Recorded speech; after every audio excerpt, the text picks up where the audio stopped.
네.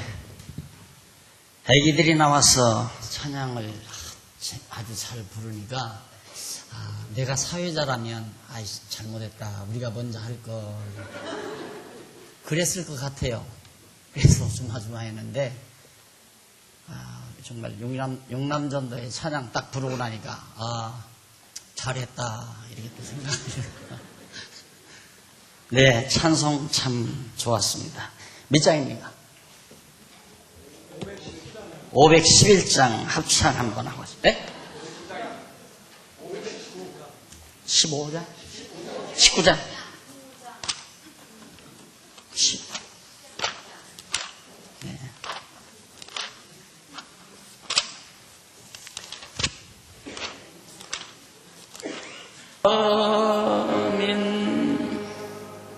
하나님의 말씀 잠언 30장 24절입니다.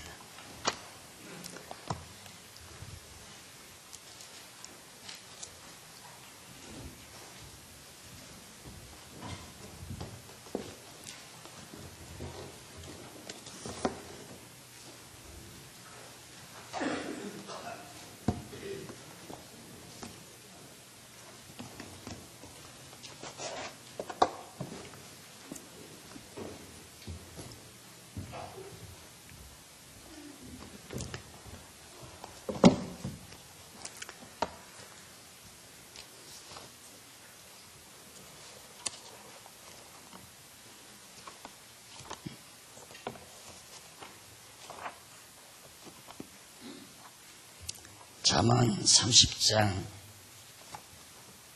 24절입니다.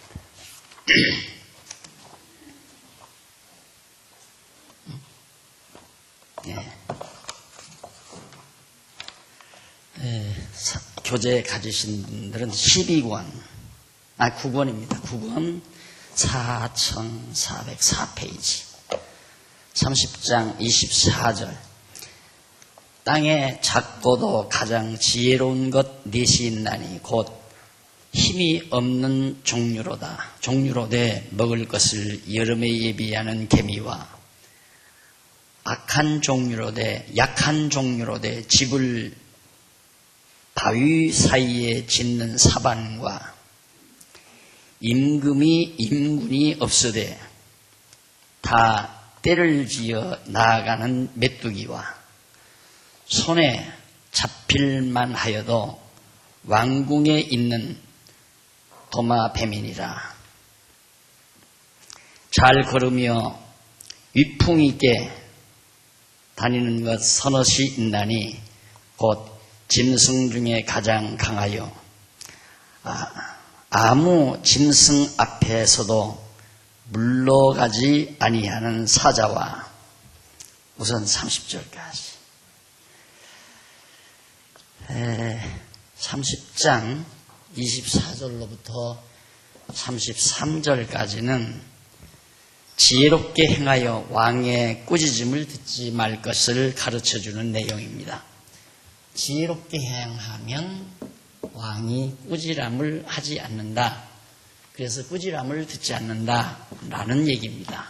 지금 우리가 살피는 대목은 아굴과 룽베를 통해 훈계하는 내용인데 우선 아굴의 잠언이라고 그랬습니다.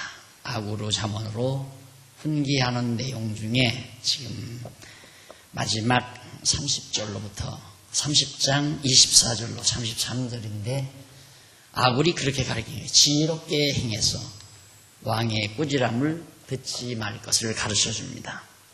결국 우리의 행위는 하나님의 백성들의 행위는 지혜롭게 행하는 일이다. 지혜롭게 행하면 왕이 꾸짖지 아니하신다. 물론 오늘 우리도 마찬가지죠. 우리가 하나님 나라의 백성입니다.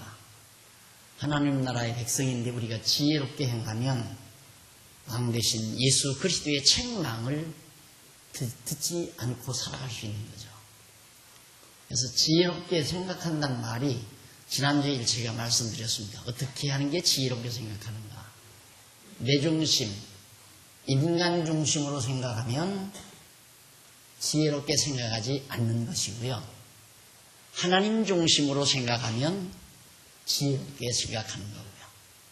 이렇게 지혜롭게 생각을 하면 10명이면 10명, 100명이면 100명이 모두가 하나님 중심으로 생각하면 참 편안하다.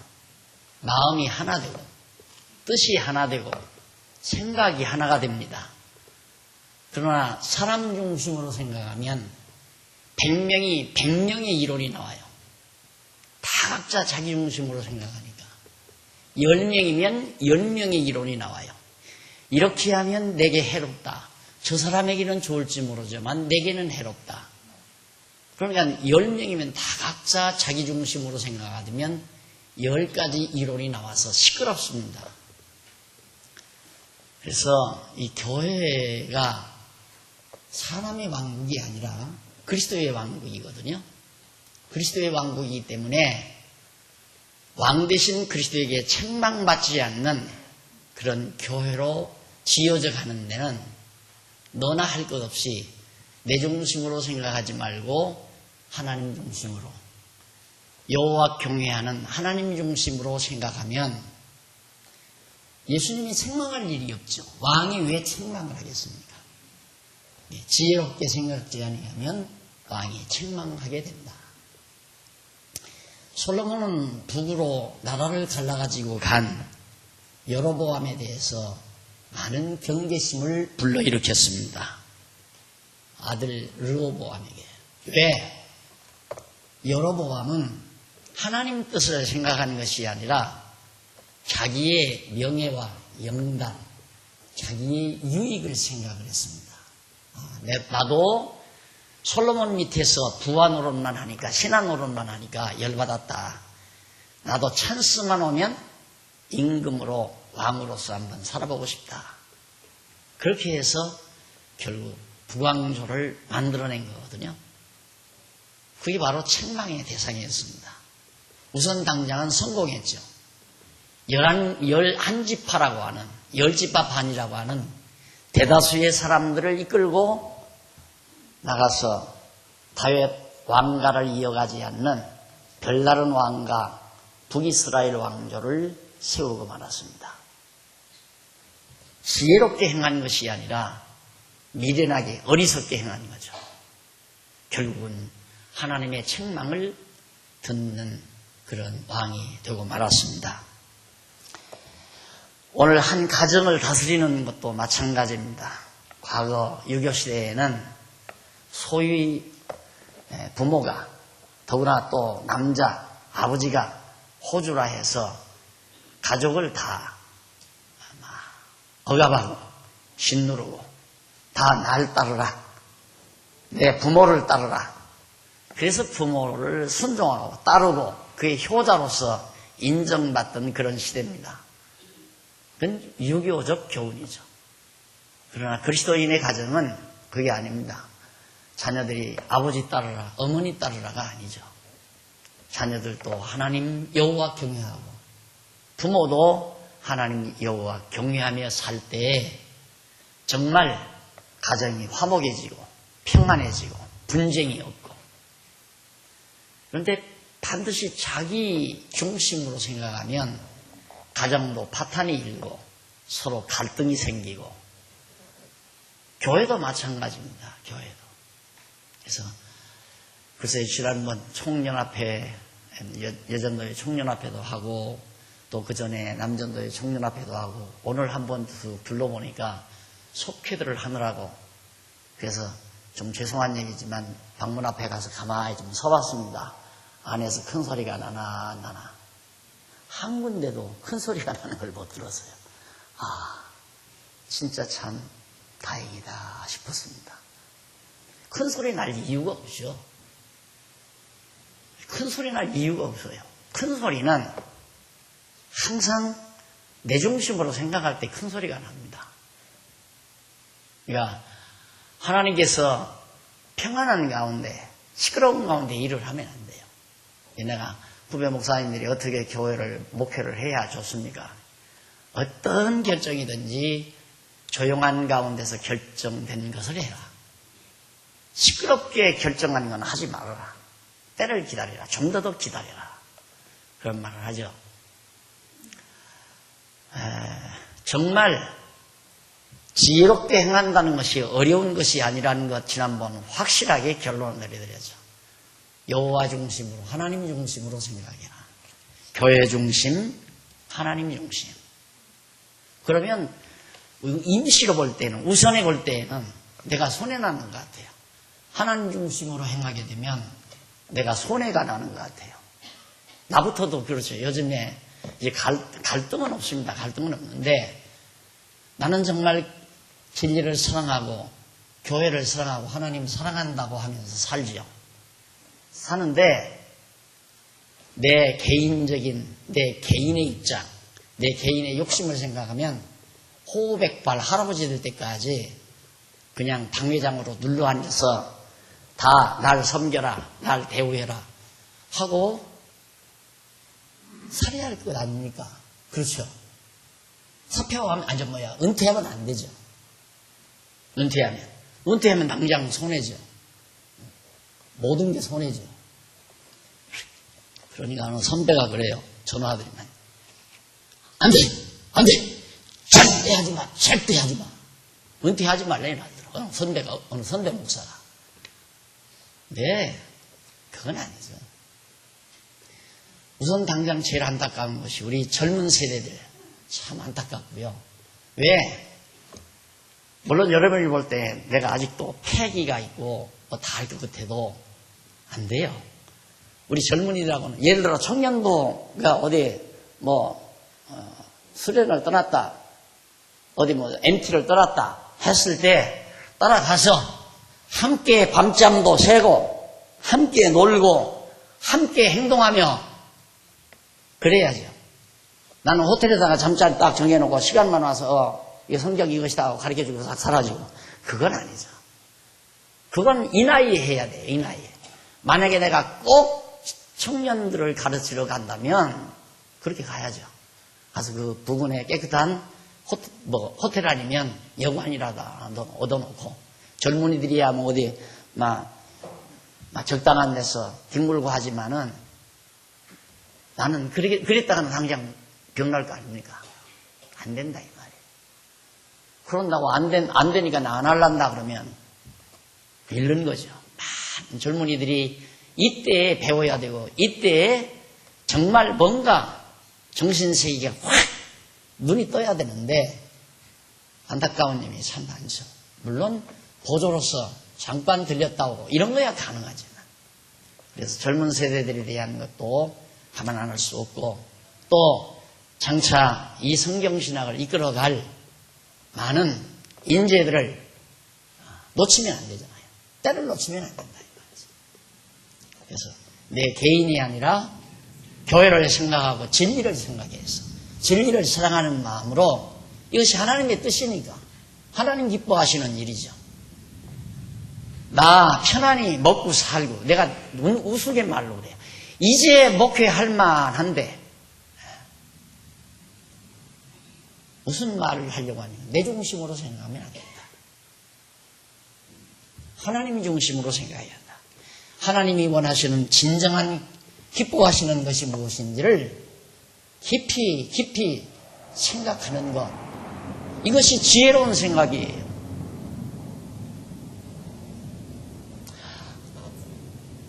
이래서 바로 아구리 반드시 어리석은 생각하지 말아야 왕에게 책망을 듣지 않는다. 그러면서 그 지혜에 대해서 예를 들어서요. 땅에 작고도 가장 지혜로운 것 넷이 있다. 땅에 참 지혜로운 것 넷이 있다.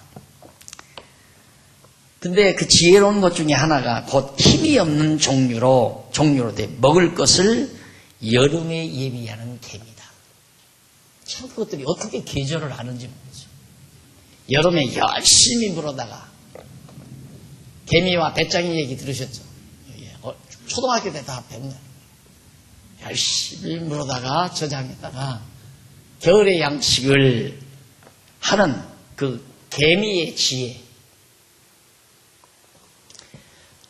개미도 이런 지혜를 가지고 있는데 사람이 돼가지고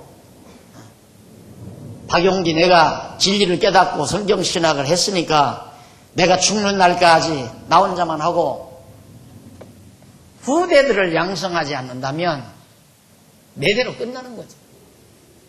안 그래요? 나 혼자 하다가 그냥 나 죽어버리면 그 다음 끝나는 거예요. 하나님께서 보화로 주신 이 소중한 진리가 당대로, 제가 늘 하는 얘기지만 인간은 어쩔 수가 없습니다. 여러분, 내가 만약 이렇게 목회하다가 어떤 한 목사님 한 분을 후임으로 모셨다. 일반 전통교회처럼. 한국교회에서 거의 100%라고 그래요. 그래서 세습을 하는 겁니다. 큰 교회들이 세습하는 이유가 세습을 안 하면 결국 다 교회 버금나 버리니까. 안 그러면 이제 딱 실권은 붙들고 허수아비만 하나 갖다 세우는 방법으로. 실제 아무 실권이 없죠.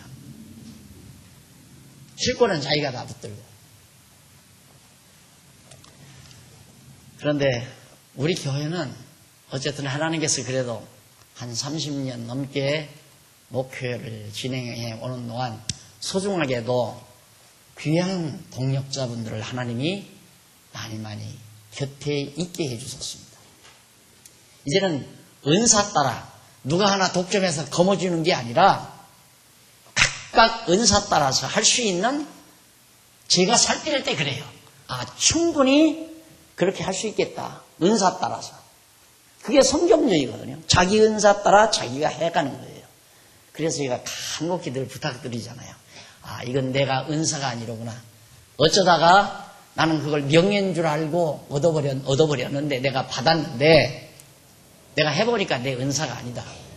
깨끗하게 휴직을 하든가, 그렇지 않으면 사표를 내야 된다. 은사도 아닌데 맡아가지고 교회가 병들고 교회가 휘청거리게 하면 안 된다, 이 말이죠. 이건 내 은사가 아니다. 그럼 사표 내든가, 정말 내가 감당할 수 있을 때까지 휴직계를 내든가, 그런 얘기거든요. 우리 교회는 진짜 은사 따라 잘만, 나 하나님께서 그렇게 하실 것 같아요. 내가 누구는 뭐 하시고 누구는 뭐 하실가 아니라 잘 의논해서 선거하고 이렇게 자리를 이렇게 잘 자리매김을 하게 되면 하나님께서 적재적소에다가 다 당신의 은사 따라 감당할 수 있도록 그렇게 해줄 인재도 있고 그런 실력도 있고,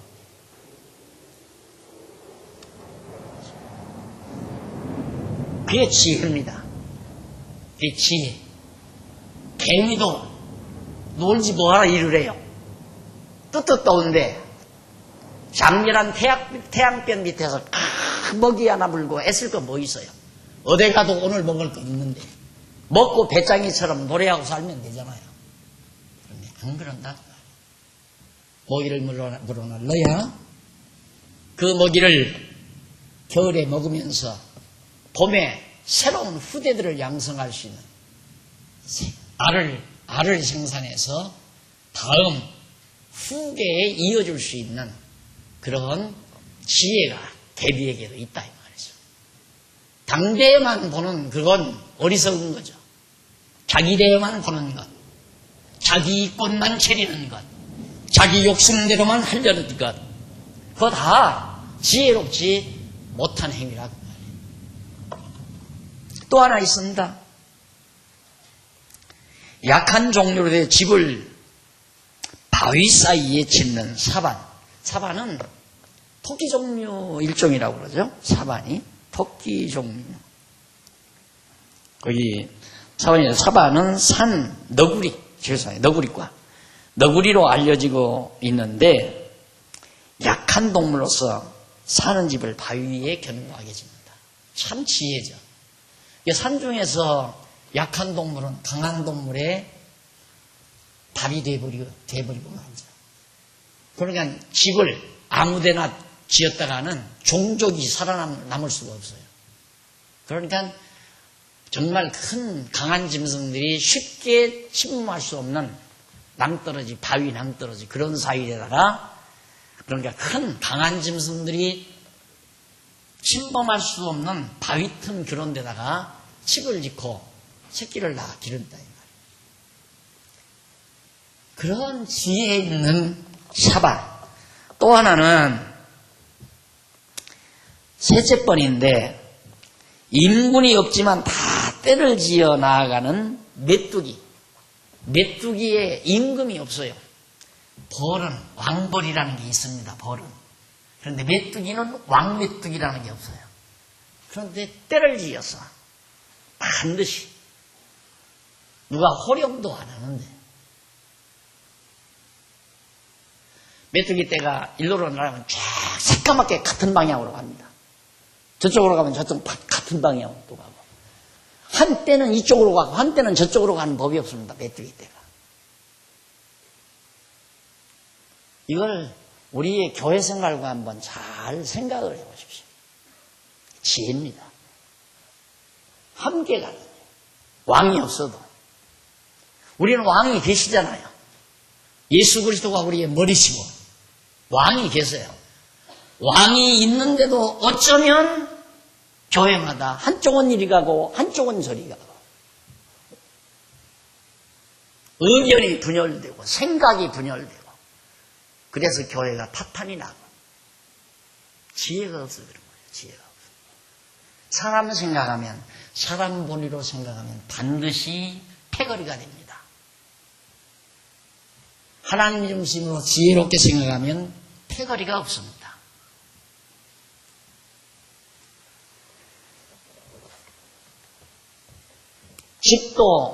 집을 잘 지어야 사반이 집을 잘 좋은 곳에 지어야 후손을 길러내잖아요. 그런 동무들도 집을 집대로 잘 견고하게 짓는데 오늘 우리도 우리의 영혼의 집 하나님의 거룩한 성전을 아름답게 짓는 것이 곧 지혜로운 하나님의 백성이다. 그 다음 넷째는 손에 잡힐만 하여도 왕궁에 있는 도마뱀입니다. 참 도마뱀 금방 잡을 것 같죠. 그래도 또 왕궁에서 산다 이 말이죠. 이건 무슨 뜻이냐면 아굴이 제자에게 지혜로운 자의 행동을 본받도록 하기 위해 비유를 들어 가르친 겁니다. 도마뱀 몸집이 손으로 잡을 만큼 작아도 왕국의 영화를 누림으로 지혜로운 것이다. 힘도 없고 조그만한데도 왕국의 영화를 누리는 도마뱀. 이런 곤충이나 동물들의 지혜를 비유해서 오늘 우리들이 지혜롭게 행동할 것을 가르쳐주는 내용이죠. 그래서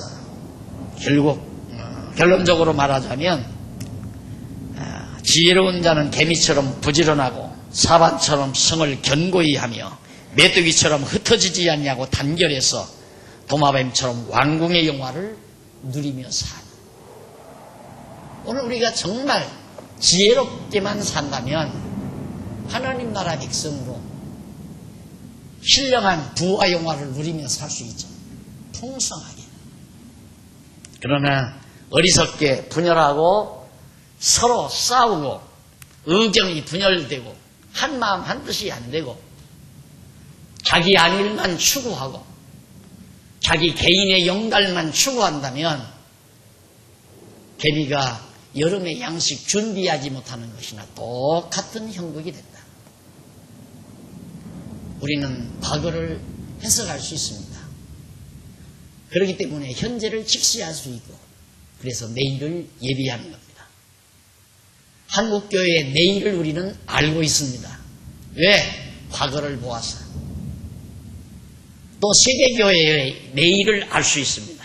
세계교회의 오늘의 현실을 우리는 직시하고 있습니다. 난데없이 지난 주간에 인도 선교사님이 오셨어요. 아마 전혀 알지도 못하고 교단도 다릅니다. 오셔서 왜 오셨는가 했더니 나를 좀 만나고 싶어 왔다. 만나고 싶다는 거예요. 이유는 얼굴 잘생겨서 얼굴 보자는 얘기 아닙니다. 인도에서 우리 교회가 열심으로 준비해서 좀 부족하지만 인터넷 선교를 하지 않습니까? 그래서 그동안 몇 년 동안 인터넷 선교에 돈이 얼마가 들어갔는지는 모르지만 본전 10배도 빼고도 남았다. 그분 한 번 들으시면 왜? 그 목사님이 어떤 목사님이냐면 인도의 한인교회 제일 큰 교회를 담임하는 목사님입니다. 인도에서 16년 전에 가셨다는데 그뿐만이 아니라 인도의 기독교인이 8천만이랍니다. 남북한 우리 국민 수보다 더 많아요. 그런데 정상적으로 신학교육을 받지 못한 인도 현지 목회자들이 스스로 가답니다. 그분들을 지도하며 신학 공부를 시키는 그런 목사입니다. 그런데 그분이 과거 한 20년 전 학창시절에 율법과 제 그리움이라는 책이라는 책을 신학교 시절에 봤대요. 봤는데 그때는 신학에 문제의식이 없었기 때문에 신학적인 문제의식이 없었기 때문에 이런 책도 있구나 하고 읽고 제껴놨대요. 그런데 인도에 선교하러 가서 신학 공부 다 하고 그 교단에 선교국장도 하고 그리고 신학교 교수까지 하다가 선교국장을 하면서 인도에 대한 애정이 생겨가지고 16년 전에 갔답니다. 갔는데 가서 목회를 하면서 한계를 느껴요. 이 신학의 한계.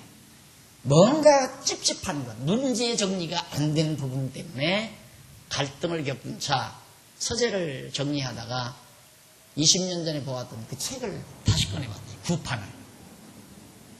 그걸 보고 이 목사님께서 놀라가지고 그동안 찝찝하던 문제들이 깔끔하게 정리되는 걸 느끼면서 그 뒤로 책을 구입하고 인터넷에 들어가서 계속 공부를 하신 거예요. 이번에 교환 목회로 한 3주간 하시려고 오셨다가 다시 또 책을 구입하러 오셔서 내가 있다니까 꼭 좀 보고 가고 싶다. 사모님하고 두 분이 오셨는데 보자마자 오래전부터 본 사람처럼 그래요. 그래서 왜 그러나 했더니 인터넷에서 다 봐가지고 똑같대요. 그럼 똑같이 그러면 다 안 다르겠습니다. 인터넷은 이만큼만 나오니까 키가 큰 줄 알겠지. 다행이야 그것도. 근데 키 작은 것만 빼고는 아마 상상이 별로 하진 않았을 거예요. 근데 키가 작은 건 상상을 못했겠죠. 그래서 수요일날 오셔서 우리 강단에서 강론을 하셨습니다. 인터넷에 벌써 떴더라고요. 꼭 좀 한번 들어보십시오. 여러분, 이 세계교회의 이 과거를 우리가 알면 현재를 볼 수 있습니다. 오늘날 세계교회가 뭘 요구하고 있는가? 세계 기독교가. 그래서 우리는 내일을 예비하는 거예요. 오늘을 알기 때문에. 내일이 뭐가 필요하다는 걸 아니까. 그 지혜 아닙니까? 안 그래요? 좋아요, 나. 인간적으로 생각하면 여러분 나 골프 치러 다닌다고 욕할 사람 없잖아요. 예? 없잖아요. 우리 장로님들 골프 치는 분들도 많고 얼마나 좋아요. 설교 연습할 것도 없고 뭐 다 이미 책 다 써놨겠다. 책 들고 나면 끝나는 거고 시간이 있을 때 그저 장로님들 따라다니도 그렇고 친구들 뭐 친구 목사님들하고 같이 다니도 거물급들 목사님 오늘 필드에 나갑시다 하면 정치 그만이에요. 훌륭한 분들 만나서 몇 번 만나면 정치적 교계 정치적으로 아니에요. 내가 할 일은 아니에요. 내가 그렇게 살아서는 안 된다 이 말이죠. 또 그렇다고 해서 지금 골프 치러 다닌다고 나쁘다는 건 아니에요. 그렇게 치면서 건강관리 하실 분은 해야죠. 그러나 나는 내가 받은 은사는 그러고 시간을 그렇게 많이 보낼 여력이 없죠. 그러니까 내가 운동 하나 개발한 게 시간을 단축하기 위해서 운동 개발한 게 뭐냐면 우리 백장로님이 그러더라고요. 가신 분이 박목사님 70이 넘어서 다르고 80이 넘어서 다릅니다. 다리가 힘이 없어져요. 그러더라고. 지금도 그건 못 느끼지만 오늘 갑자기 그 13권 강론집을 쓰고 딱 보니까 이 아래 이게 뭐라 그래요? 아래 이 종아리. 종아리가 약간 쿨렁쿨렁한 것 같아요. 이거 봐라. 백장로님 말씀이 딱 생각나요. 그렇다고 이걸 하기 위해서 등산을 가도 하루해지, 골프를 가도 하루해지, 이거 좀 간단하게 하는 방법이 없을까 하다가 발견한 게 뭐냐면 문턱이 있으면 돼요. 문턱만 있으면 그냥 올라서 이것만 100개씩 하면 끝나요. 100개. 50개씩만 해도 끝나요. 발 도듬했다가 팍 문턱 밑으로 이 발꿈치를 팍 내리는 겁니다. 과학적인 거예요. 인체학적인 과학이에요. 그렇게 하면 이 등골을 싸고 있는 근육이 견고해지고 쫑알이 견고해지고 휘청휘청하는 방법 그러지도 않고 그거면 됐죠. 머리 건강하고. 안 그래?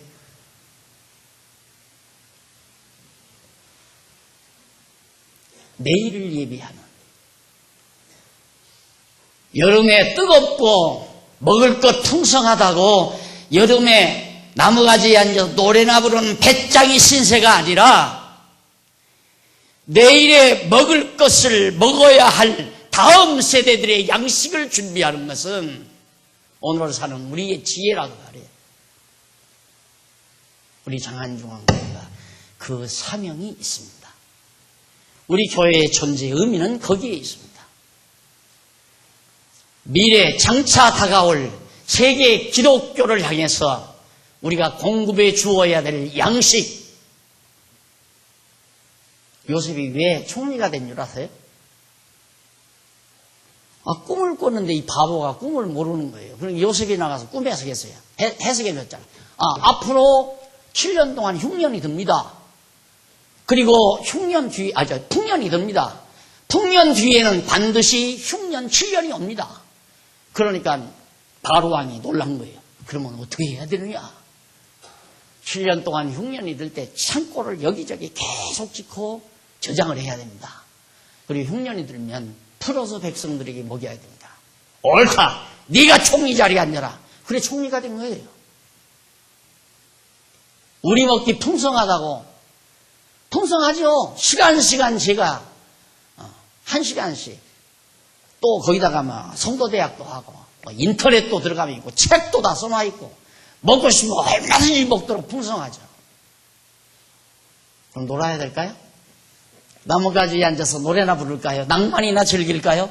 저 낭만 무진히 좋아하는 사람입니다. 정말 낭만파예요. 그림쟁이란 말입니다. 내가 그리려고 했던 사람이에요. 아니잖아요. 그건 아니잖아요. 내일을 준비해야지. 그것이 지혜로운 삶이다. 그리고 짐승 중에 집을 바위에 짓는 것. 그리고서 또 31절에 보면 곧 짐승 중에 가장 강하여 아무 짐승 앞에서도 물러서지 않고 당당하게 아주 늠름하게 그렇게 살아가는 짐승이 있다 이 말이죠. 물러가지 아니하는 사자와 사냥개와 수염소와 및 당할 수 없는 왕이니라. 그 선엇이 잘 걸으며 위풍 있게 다니는 것 선엇이 있다. 그게 바로 사자, 사냥개, 수염소. 이 수염소와 및 당할 수 없는 왕. 도저히 누구도 권력이 있습니까? 만일 내가 미련하여 스스로 높은 체하였거나 혹 악한 일을 도모하였거든 네 손으로 입을 막으라. 대저 젖을 저으면 뻗어가 되고 코를 비틀면 피가 나는 것 같이 노를 격동하면 다툼이 나뉘리라. 결국 어리석음은 다툼을 일으킨다는 내용입니다. 자, 거기 29절로 31절 사이 한번 잠깐 보실까요? 4405페이지 위에서 8째 줄 29절로 31절까지인데 거기서부터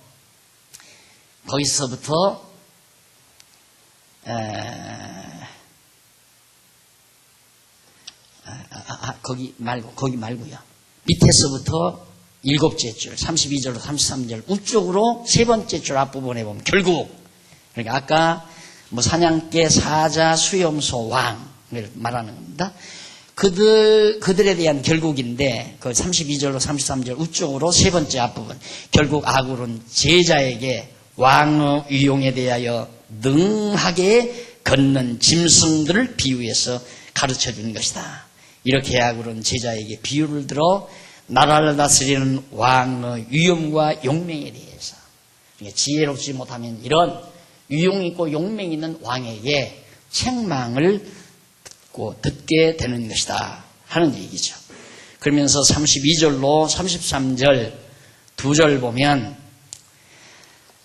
거기에 만일 네가 미련하여 스스로 높은 죄하였거나 혹 악한 일을 도모하였거든 내 손으로 입을 막으라. 미련하게 행했다면 이런 위풍당당한 왕에게 책망 들을 각오를 해야 한다 하는 얘기입니다. 이렇게 해서 30장 내용을 우리가 다 아굴의 교훈 내용을 다 살펴봤습니다.